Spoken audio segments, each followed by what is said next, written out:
دیکھ رہا تھا جس دن ہمیں انہوں نے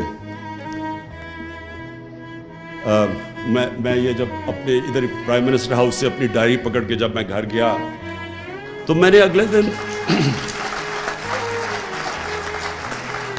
میں اور بشرا بیگم اگلے دن آرام سے بیٹھے سوچ رہے تھے کہ چلیں بڑی دیر کے بعد ریسٹ ملا اب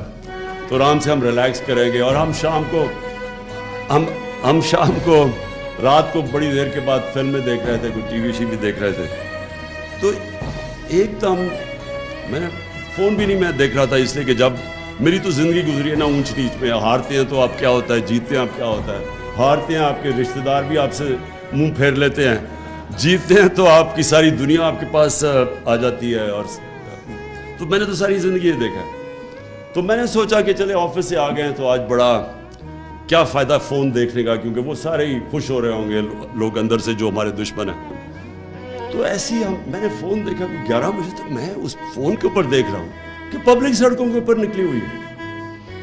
اس کے بعد تھوڑی دیر کے بعد ٹی وی لگایا، ہم نے ٹی وی کے اندر دیکھا کہ پبلک،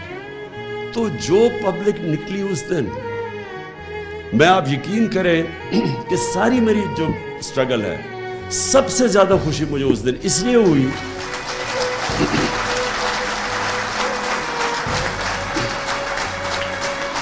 کہ اس لیے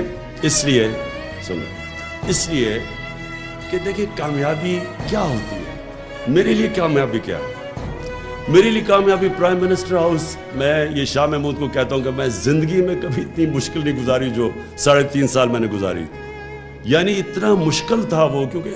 ہر روز کوئی نیا مسئلہ آ جاتا تھا اور کوئی چھٹیاں نہیں تھی، 5 دن گھر سے باہر رات کو کھانے بھی کھائے 3.5 سال میں، کئی چھٹیاں ہالیڈیز کچھ نہیں، لیکن یہ جو مجھے خوشی ملی کہ جب آپ دیکھتے ہیں کہ آپ کی قوم کے اندر شعور آ گیا ہے،